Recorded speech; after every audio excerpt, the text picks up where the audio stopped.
Quality और consistent performance के लिए सिर्फ सिल्वर पंप्स एंड मोटर्स, नाम याद रखना।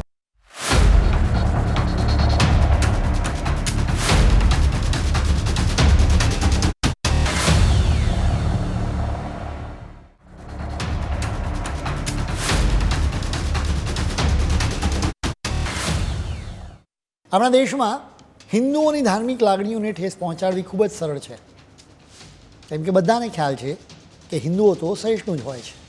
ભલે હિન્દુ દેવી દેવતાઓનું અપમાન કરવામાં આવે, પરંતુ હિન્દુઓ કંઈ તલવારો લઈને રસ્તા પર નીકળી પડવાના નથી, સર તન સે જુદાની ધમકી આપવાના નથી.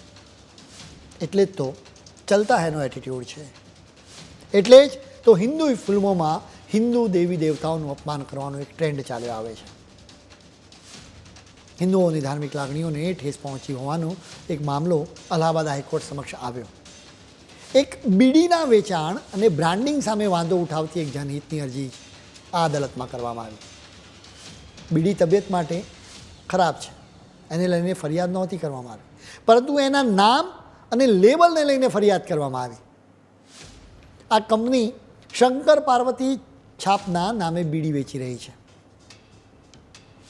માત્ર નામનો સવાલ નહોતો, બલકે ભગવાન શંકર અને પાર્વતી દેવીની ઇમેજનો પણ ઉપયોગ કરવામાં આવ્યો. એટલું જ નહીં, ધાર્મિક લોકોની પણ ઉપયોગ કરવામાં આવ્યો, જેનાથી સ્વાભાવિક રીતે કેટલાક લોકોની ધાર્મિક લાગણીઓને ઠેસ પહોંચી. તેમણે અદાલતમાં અરજી કરી, જેમાં માંગણી કરવામાં આવી કે મિલોર્ડ, આ બીડીનો ધંધો બંધ કરાવો. અદાલતે બંને પક્ષકારોની દલીલો સાંભળી, જોકે આખરે અદાલતે આ અરજીને ફગાવી દીધી. અલ્હાબાદ હાઈકોર્ટે સ્પષ્ટ કહ્યું કે આ અરજી અનુસાર સુનાવણી કરવા માટે અમને કોઈ કારણ લાગતું નથી. હવે અરજી કરનારા લોકો આ આદેશની વિરુદ્ધ સુપ્રીમ કોર્ટમાં જઈ શકે છે. આ આદેશ બાદ કદાચ આ અરજી કરનારાઓ વિચાર્યું હશે કે આમ પણ મહાદેવને વિષ ધારણ કરવાની ફાવટ છે. ભારતમાં અને વિદેશોમાં હિન્દુ દેવી દેવતાઓનું ઇરાદાપૂર્વક અપમાન કરવામાં આવતું હોવાના આરોપો મૂકવામાં આવતા રહે છે. આ વાત કેટલી કાયદેસર છે કે પછી કયા કાયદાનો ભંગ થાય છે એ નહીં.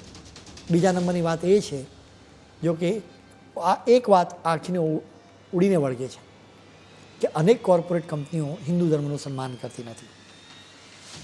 ભૂતકાળમાં વોલમાર્ટની વિરુદ્ધ આવા જ આરોપો મૂકવામાં આવ્યા હતા. વોલમાર્ટે ભગવાન શ્રી ગણેશના આશીર્વાદ નામની એક કલેક્શન બહાર પાડ્યું હતું. ખરેખર કંપનીને ભગવાન ગણેશના આશીર્વાદ મળ્યા કે નહીં એ તો ખબર નથી, પરંતુ હિન્દુઓ જરૂર ગુસ્સે થયા હતા, કેમ કે આ કંપનીએ ભગવાન ગણેશની ઇમેજ ધરાવતા સ્લીપર, મોજા, સેન્ડલ્સ અને ટોપ્સ વેચવાનું શરૂ કર્યું હતું. અમેરિકાના હિન્દુ સંગઠનોએ એનો ભરપૂર વિરોધ કર્યો હતો. જુદા જુદા હિન્દુ સંગઠનોએ વોલમાર્ટ સમક્ષ નારાજગી વ્યક્ત કરી હતી. આખરે વોલમાર્ટે આ આખા કલેક્શનને હટાવી દીધું હતું. ગાર્મેન્ટ કંપની ફેબ ઇન્ડિયાના જાહેરાતના એક કેમ્પેનને લઈને પણ હંગામો મચી ગયો હતો. વિરોધ કરવાનું કારણ એ છે કે આ એડ કેમ્પેનમાં જશ્ને રિવાજ શબ્દો હતા. આ એડ કેમ્પેન દિવાળી માટે હતું, આમ છતાં એની ટેગલાઇનમાં ઉર્દૂ શબ્દો હતા. સંસ્કૃતના શબ્દો હોય તો પણ સમજાય, એટલે ભારતમાં આ એડ કેમ્પેનનો વિરોધ થયો હતો. આખરે કંપનીએ આ જાહેરાતને પાછી ખેંચી લીધી હતી. ડાબર કંપનીની એક પ્રોડક્ટ માટેની જાહેરાત સામે પણ હિન્દુઓએ વિરોધ ઉઠાવ્યો હતો. આ જાહેરાતમાં એક લેસ્બિયન કપલને કરવા ચોથ સેલિબ્રેટ કરતા બતાવવામાં આવ્યો હતો. આ જાહેરાતમાં અંતિમ લાઇનમાં લખવામાં આવ્યું હતું કે જબ એસા હો નિખાર આપકા તો દુનિયા કી સોચ કેસે ના બદલે. જોકે લોકોએ આ સોચને નકારી દીધી. તેમણે આવી સોચને ખૂબ જ ટીકા કરી હતી. આમિર ખાનની એક જાહેરાતે પણ ખૂબ હંગામો મચાવ્યો હતો. એક ટાયર કંપનીની જાહેરાતમાં આમિર રસ્તા પર ફટાકડા ન ફોડવાની સલાહ આપતો જોવા મળ્યો હતો. બીજેપીના નેતાઓએ આ જાહેરાત સામે સખત વાંધો ઉઠાવ્યો હતો. તેમણે જણાવ્યું હતું કે આ જાહેરાતના કારણે હિન્દુઓમાં રોષની લાગણી ફેલાઈ છે. આવી ઘટનાઓથી કેટલાક સવાલો થવા વ્યાજબી છે.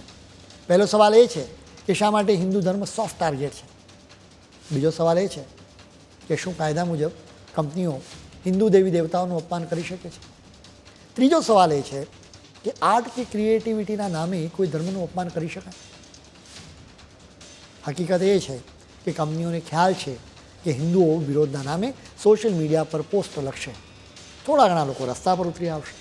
જો કે એના સિવાય તેઓ કંઈ પણ નહીં કરે. જો ખરેખર તમારે આવી કંપનીઓને પાઠ ભણાવવો હોય તો એના માટે એક બહેતર રીત છે કે બહિષ્કાર કરો. એક વખત આખા દેશના હિન્દુઓ એક સાથે આવો નિર્ણય કરશે એટલે દુનિયાની કોઈ પણ કંપની ઘૂંટણીએ પડી જશે, માફી માંગવાથી યાર થઈ જશે. તો કે એના માટે હિન્દુઓમાં એકતા રહે એ ખૂબ જરૂરી છે.